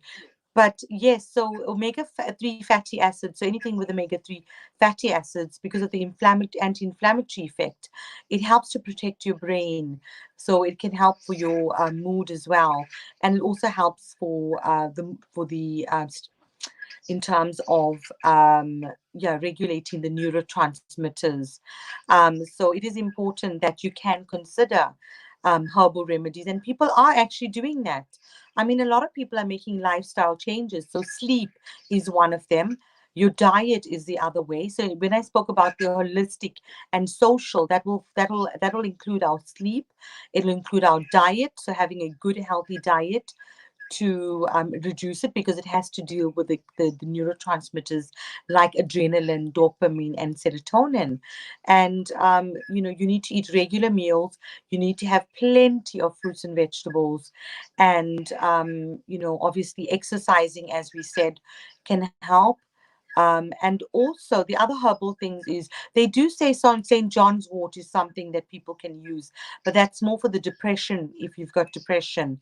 But as I say, a disclaimer, these are things that are information that's available, but you do need to seek and get information and advice from your doctor or your healthcare practitioner or your nurse practitioner. So in terms of a diet that you could follow, as part of the happy diet, is eating healthy fats. So something with coconut in. So the more and more coconut you have, I think in the Caribbean, and I'm sure in Trinidad, you'll have a lot of coconut. Coconut water. Yeah. I drink a lot of coconut water. Same, yeah. So coconut water, have meats which are with saturated fat, so grass-fed meats. Eat protein-based diet because that helps with the serotonin in our brain. So eggs, meat, anything that's protein-based, chicken, So these are important because they give us amino acids that are important for our balance of our the neurotransmitters. Omega 3 fatty acids, as I said, like salmon, halibut, sardines, mackerel. Why were you surprised about sardines? I actually had sardines last week, and we try and have salmon every week. Listen, doctor, when I was in Manchester, I used to go to what it was, one of those groceries there where you're getting sardine, one tin of sardine for 20p, and I used to Yes, buy it like by the 10. And I used to buy it, and when I bring that home, I used to buy the one with the sunflower yes. oil in it, though. So you had the sardines, you had the mackerel, but I love sardine. I used to just open that, squeeze a lime or lemon, put a little bit of salt, and I wallop that, take out the bone, and I eat that like normal, Well, sweetheart. I had it last week. I can imagine. I had it last week. And growing up in South Africa, in Durban, my dad used to get the fresh fish because we had a spice shop in the market. And across us was a fish market. So they'd catch the fresh fish from the coast, from the sea, and we'd get the big sardines. But obviously, here in the UK, I also get the tins. So last week I had 2 tins, and I did it like what you did, but I always add curry to mine. So I add a bit of onions, tomatoes, some curry and other pepper and spices, coriander, cumin, and some turmeric and salt and a bit of lemon as well. And I had that with toasted bread. And my mom used to make it, and I still love it. My dad loved it. So my mom used to chop it up with add some chopped tomato, chopped onions, and chilies as well. And And as you say, it's a healthy meal and it's something that's going to protect your brain. Just to quickly say, the other things is so other things you can have is nuts and seeds, such as flaxseed nuts, chia, hemp, pumpkin seeds, which also provide omega 3 and fiber. And they say a keto diet as well. So definitely, I mean, bipolar, you're talking about 5.7 million US adults have bipolar affective disorder, and we haven't come to the UK. So it's a very, very common illness. And yeah, so it is definitely something that it needs more attention. I've done books on psychiatry, so doctors worldwide use my books and how to explain to patients and carers. It's all in my book. So I've written about it, I talk about it regular, and I'm more for creating awareness. It's so important. And even the person with bipolar, their families, they need to know more about it, because the more they know about it, the more they can help each other, they can help their loved one. Because having that support from your family is very important. Because usually when the person has bipolar, they will not be able to recognize that they have a problem. So it's usually the people around them that will be able to recognize it. And I mean, one of the telltale signs, obviously, the person starts to get engaged with a lot of activities. They're not sleeping, they're staying up early hours of the night, and they're irritable, spending a lot of money, being quite impulsive and aggressive. So there's different signs and symptoms. And obviously, as I said, the main thing is getting the diagnosis, getting the treatment, and you can actually save someone's life. And if you're on treatment, a holistic approach, medication, psychology, like talking therapies like CBT, counseling, psychoeducation, and then the social aspects of care, as we spoke about, yoga, meditation, mindfulness, alternative therapies, looking at our diet, Ayurveda, homeopathy, looking at alternative herbal medicines, as you said, getting your sleep and your sleep wake cycle in order, and also reducing your stress levels is important. So these are all the ways. Light again can help, Sukyomai curry or any form of light therapy. We know that in SAD with seasonal affective disorder, they use light therapy. So same with bipolar affective disorder, they use the light box. You can get a light lamp or a light box. So people that are more prone to depression or to seasonal affective disorder can have that. Later on, when it becomes so serious, Mike, people end up in hospital. They end up in under section, and they can then maybe some of them receive ECT or electroconvulsive therapy or the transcranial therapy. So there's different ways of treating it. It depends on whether it's a mild form of bipolar, more moderate or severe. And again, the Sukyo Mahi curry, as I was talking about, the art of true light is a way of, it's not a cure, but it's a way of helping people, especially if they've got any sort of other additional illnesses as well. All right, I'm sending you two questions, so you should get one now. And one was asked by Rusty Forte. That's the first question. And my good friend also Leon out in the US, he asked another one. So the first one I sent it. I've copied and pasted it and sent it to you. Yeah. So they both asked these questions. I don't want to read it out. I'd rather you send it to you and read it. Yeah. So that's the first question I sent for you there. So are you seeing that? Yes, thank you. Thank you, Mike, and thank you, Rusty. Is he in Trinidad or where is he? No, he's in Canada. Canada. Okay.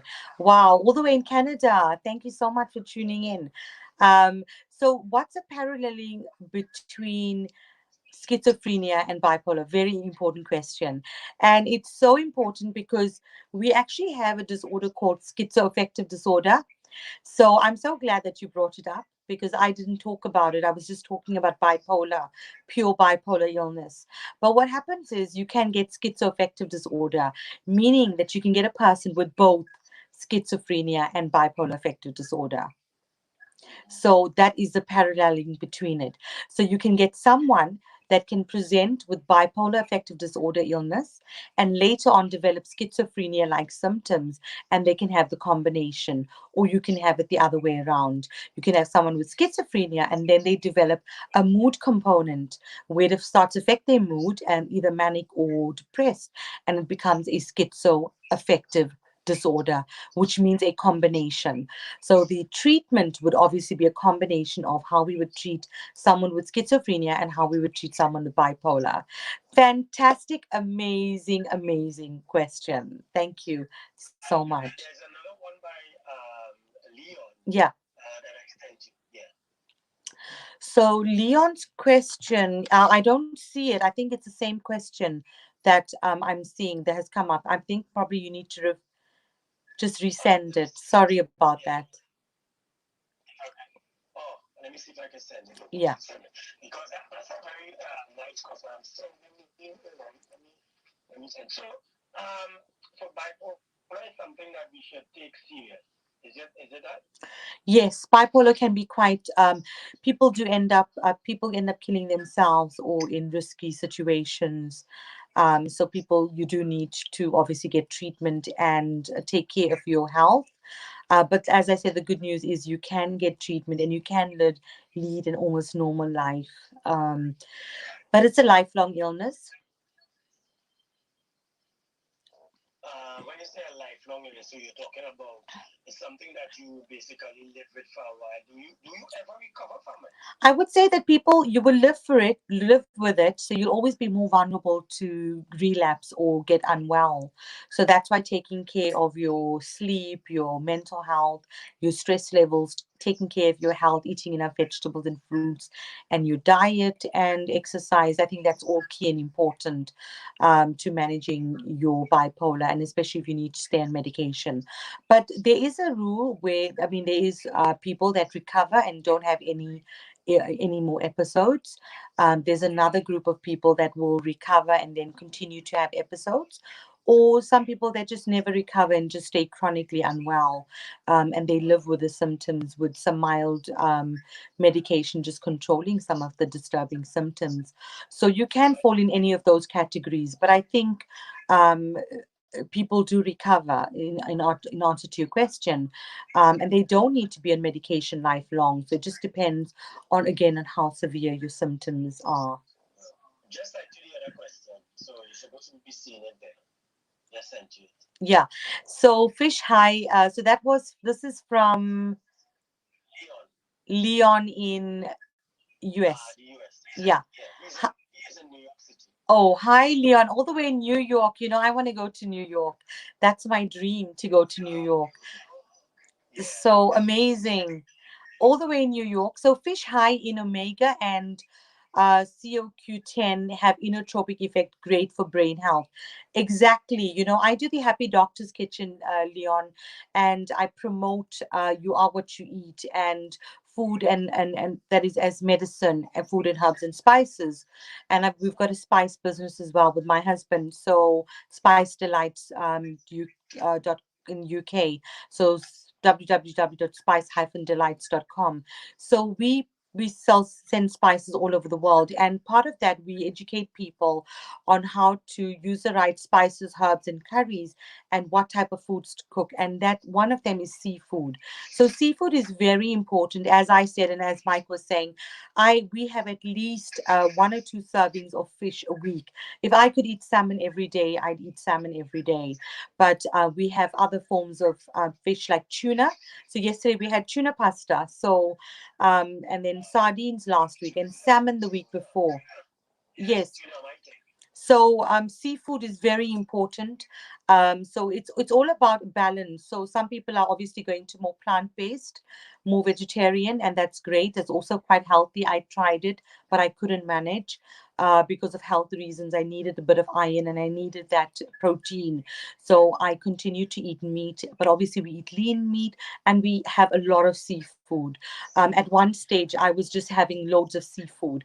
And when you have seafood, Leon, part of my Happy Doctor's Kitchen is when you start to incorporate, like the things I said, the protein based food and seafood, you will actually start to see, and things like spinach, blackberries, or blueberries, walnuts, almonds, avocados, all these um, high in serotonin foods, you actually start to see that it's obviously very protective for the brain, it's anti inflammatory, and it also helps to improve your mood. So, if you are following a diet like that, that's amazing. All right, we have basically 3 minutes before we wrap up. I Yeah. just sent another message from Russell in Canada. So you're supposed to be seeing it there. I just sent a message. Yes, so Russell, thank you so much. He said, "Would you use lorazepam for those with the illness?" Yes. So I mentioned earlier, Russell. I said when people get in the more acute stages, so we use mood stabilizers and antidepressants and antipsychotics. So you can use them. So we use them for bipolar. For schizophrenia, we'd use the antipsychotics. And yes, as I said earlier as well, when you get into the more acute phases and people are more agitated and more they can't sleep, then lorazepam and diazepam. So I said diazepam, which lorazepam is very similar. They're from the same family of a group of medication called the tranquilizers or the benzodiazepines. But as I would just like to say that these are medications we use in hospital. Doctors and psychiatrists will prescribe it, but it's a very short term basis. So we'd use it to calm people down, to reduce the anxiety. And at the same time, it's done on a very short term basis. So it's not something I would prescribe. It'll be prescribed for like a week or a few days. It's not prescribed on long term because it has side effects. It can create dependence and withdrawal symptoms. So again, contact your doctor, your healthcare professionals, and your GPs and your health practitioners and nurses, and pharmacists as well. So it's something that's usually prescribed short term because we don't want our patients to be dependent and addicted to it. But yes, in the acute stages, I'm not sure what your background is, Russell, but in the acute stages, definitely. I said diazepam, but lorazepam is the other form of it. It depends on which is short acting and long acting. So lorazepam is what we give in hospitals as well. So I've just sent www.spice Hyphen. delights.com. So I just put it in the chat for them to see it. So you guys could go there and you could visit the doctor's website and see what she's about. Boy, you guys will be blown away. Trust me. I don't want nobody coming and begging me for nothing tomorrow again. Thank you so much. I mean, those are great questions from amazing questions from Russell, from Leon, from Tini, from Trini, Mike, Trini D. Amazing. Yeah. And all over the world in USA, Florida, New York, in Canada, UK, all over the world, and Trinidad. So thank you so much. It's been absolutely amazing. So any closing remarks? we're gonna be back here on Wednesday. I mean Wednesday night, same time. Yeah. Any closing remarks? You can highlight, mention what you do again, and Just just yeah. Thank go you ahead. so much, Mike. And it's been absolutely amazing. I'm going to let you speak more next time. I think we're getting to know each other. And I think probably I think probably because I have so much information to share, I'm probably dominating the talk. So That's hopefully, all right. That's all right. That's all right. Did you not see the CG? You didn't see the CG that I put up. I don't no. think you saw it. You didn't see it. I might, sorry, I did see it. Why? What did you say? The CG that I have up actually says, and this is how it's gonna be. It says, where is it? Where is it? Oh, the family. Yeah, you listen. The Yeah. family health show with Dr. Sishni Modla. Yeah. That's it. So it's your show. It's not my show. I'm just looking after it and I learn it. Oh, thank you, Mike. Yeah, but I mean, it's great to hear from both views, and I mean, we're learning from each other. I love learning, and I keep on learning, and I'm amazed with all the things you've got in Trinidad, and with you as well. Um, how you Well, I'm trying inspiring my people best. and helping people, which is amazing. I'm trying my And best. yeah, I'm in trying my terms of best. mental illness, just to say, I mean, domestic violence. No person deserves to go through domestic violence. There is help out there. Contact your local helpline numbers. We share the Trinidad helpline numbers and the UK and worldwide the organizations that are available. In terms of stress, find ways of coping with your stress. Um, because stress can be a killer, and out of stress comes everything else. You know, stress can cause disease or disease, anger, so many other things it can cause. So do take care of yourself and manage your stress levels. And I think bipolar, schizophrenia, and we were talking about hypertension. So hypertension is linked with stress. Again, take care of your mind and your body and your soul. And with schizophrenia and bipolar, it's obviously important that you use a holistic approach. So it's not just giving medication; it's looking at psychological and social supports. So yeah, that's my closing. Let's spread the love and not the virus, and remain positive no matter what you're going through. Just remember this too will pass, and remember there is help out there. You be someone that someone else can listen to, and also you be on the receiving end. If you need someone to listen to you, pick up the phone and ask for help, or contact someone that you need help. And thank you again, Mike. It's been absolutely amazing. Well, we started something and we're gonna continue doing it until such time because I think it's all as you said and I said, it's all about educating the people Yeah. and from your profession and what I'm Yeah. doing on radio, it's a good collaboration of um, letting the people know the do's and the don'ts Yeah. because it's important that we take care of our health, especially during this time of the COVID. Yeah. And as we spoke about that, I think it was Friday night or Saturday, we spoke about the fact that during this period, a lot of us, when it comes to mental issue, is important. A lot of stuff, the stress, Yeah. depression that we spoke about last week, it ties in with everything that is happening now during this pandemic. Yeah. So it's all about us playing a part in whatever way we can. And Radio Irie is happy to partner with you to bring that type of knowledge, your experience, and everything else with it. And we really appreciate the fact that you're able to take the time, especially the wee hours of the morning, and to be part of this. So I am on behalf of everybody. I want to say thank you, and Thank you so thank you much, for this. Mike. It's been Thank you for absolutely your time. amazing. Have a fantastic, blessed evening and day. I absolutely don't mind because I've had enough rest and I'm still going to have rest till the morning. So it's been a pleasure. Sure.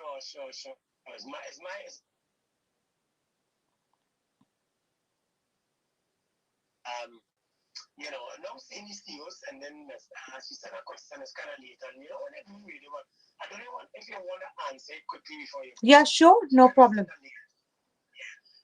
She is saying, the CEO of Illinois is saying, what are the chances of my family not getting bipolar? Yeah, so there is a hereditary risk. So there is a risk that if someone in the family has bipolar, that the other person can get bipolar. So it's the same with schizophrenia, with depression. There's always a genetic component. So yeah, so there is a, so obviously the what she's asking is that what's the chances that they will not get it.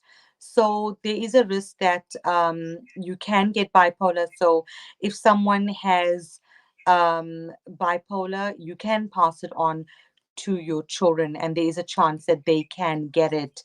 So they, this is the same for schizophrenia, and the same for depression. So there's always a percentage of chance that someone who's got bipolar in the family. So if you've got a family or parent or sibling, then you will be at a higher risk. And they say at least, I think it's anything from 10 to 25% chance that you can pass the illness on, depending on whether you've got one member or two members of the family with bipolar affective disorder. All right, brilliant. So again, Yeah. thanks, and thanks for taking your time. It's wonderful. We shall talk tomorrow because I know you. And you want to give any hint for what we will be discussing on Wednesday night, same time? I Any mean, hints? we can. Yeah, I mean, you can tell them. I mean, you can start and then I can chip in. Well, I was looking at can we look at the fact of, did I write it down somewhere? I'm looking for it. I wrote it down. Yeah.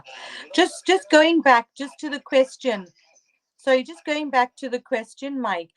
So a person, a person who's got bipolar, you've got a five times chance of passing it.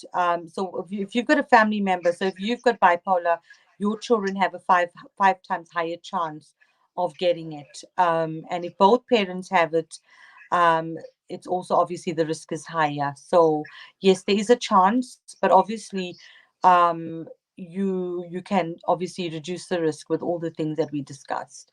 So yeah, do seek advice as well. Yeah, but it's not, doesn't necessarily mean that you are going to pass the illness on, because there's obviously a chance that that person or your siblings or your your children will not get it. Right. So we're looking at Wednesday. I wrote down on a piece of paper in front of me. Got everything you say, I write it down. Right? So I was saying that we could probably look at prostate cancer Yeah, slash whatever you probably want to add to that. So we could probably look at discussing prostate cancer. And there's something I wanted to mention also tonight, maybe Friday night. We could look at what about talking about impotency yeah, and menopause. And sure, menopause. sure, sure. So that's So great. That's interesting. Friday. Fantastic. Yeah, I think prostate cancer tomorrow on Wednesday, sorry, and Friday impotency and menopause. Yeah. So we can look at that because all of that is part of the effects of family and relationships and stuff. So we can touch that. And not many people like to talk about that, doctor, because they find it's too taboo. Yeah, Yeah. yeah. So So again, thank you very much. Go take a rest. Have a good one. We shall chat during your time or tomorrow my time. Feel free. I know you're always messaging me. You're always corresponding because for some reason I think the time was right for us to really do this. definitely, definitely. There's always a right time, and definitely, I'm so grateful. Have a fantastic evening. Thank you to all the listeners. Lots of love and greetings from the UK, and namaste, guys. Take care of yourselves. Namaste. Have a good one. All right. So we Thank touch. you, Mike. Thank you so You're much. welcome.